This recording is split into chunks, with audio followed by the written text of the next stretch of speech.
సత్యదేవ్ గారికి టాలెంట్ ఉన్న ఒక సాలిడ్ హిట్ దొరకడం లేదు. సో ఇప్పుడు జేబ్రా మూవీతో మళ్ళీ వచ్చారు.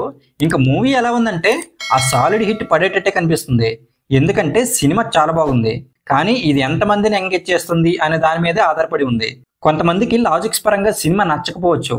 సో వాళ్ళు ఎప్పుడు అలానే ఉంటారు. ఎందుకంటే వాళ్ళు సినిమా చూడడానికి రారు, కేవలం లాజిక్స్ వెతకడం కోసం మాత్రమే వస్తారు.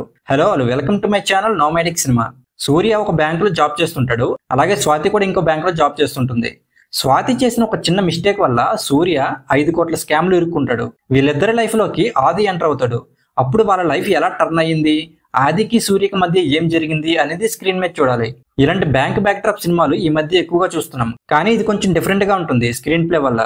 బ్యాంకింగ్ నేపథ్యంలో వచ్చే సీన్స్, ఆ టర్మినాలజీ అంతా చాలా కొత్తగా ఉంటుంది. అలాగే చాలా ఎంగేజింగ్ గా కూడా ఉంటుంది. బ్యాంక్ లో ఉండే కొన్ని లూప్ హోల్స్ తో సత్య ఆడే ఆట చాలా బాగుంటుంది. ఫస్ట్ హాఫ్ చాలా ఎంగేజింగ్ గా ఉంటుంది. అలాగే సెకండ్ హాఫ్ కూడా చాలా బాగుంటుంది. అక్కడ ఒక మనీ హెస్ట్ ఎపిసోడ్ ఉంటుంది. అది మాత్రం చాలా బాగా తీశారు.